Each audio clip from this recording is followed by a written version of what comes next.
ಕೊಡಗು ಜಿಲ್ಲೆಯ ಪ್ರಸಿದ್ಧ ದುಬಾರೆ ಸಾಕಾನೆ ಶಿಬಿರದಲ್ಲಿ ಭಾನುವಾರ ನಡೆದ ದುರ್ಘಟನೆಯಲ್ಲಿ ಪ್ರವಾಸಕ್ಕೆ ಬಂದಿದ್ದ ಮಹಿಳೆಯೊಬ್ಬರು ಆನೆಯಡಿಗೆ ಸಿಲುಕಿ ಸ್ಥಳದಲ್ಲಿಯೇ ಮೃತಪಟ್ಟ ಘಟನೆ ನಡೆದಿದೆ.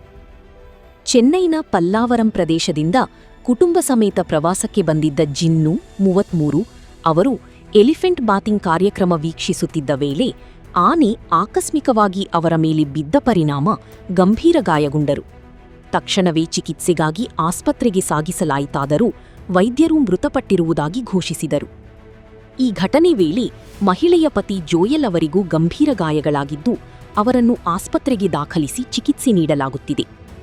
ಘಟನೆ ಬಳಿಕ ಸ್ಥಳದಲ್ಲಿ ಆತಂಕದ ವಾತಾವರಣ ನಿರ್ಮಾಣವಾಗಿದ್ದು ಅರಣ್ಯ ಇಲಾಖೆ ಹಾಗೂ ಪೊಲೀಸರು ಪರಿಶೀಲನೆ ನಡೆಸುತ್ತಿದ್ದಾರೆ. ಪ್ರವಾಸಿಗರ ಸುರಕ್ಷತೆ ಕುರಿತು ಮತ್ತೆ ಪ್ರಶ್ನೆಗಳು ಮೂಡಿವೆ. ಕರುನಾಡು ಟೈಮ್ಸ್ ಚಾನೆಲ್ನಲ್ಲಿ ಸುದ್ದಿ ಮತ್ತು ಜಾಹೀರಾತು ನೀಡಲು ಈ ನಂಬರ್ಗೆ ಕರೆ ಮಾಡಿ.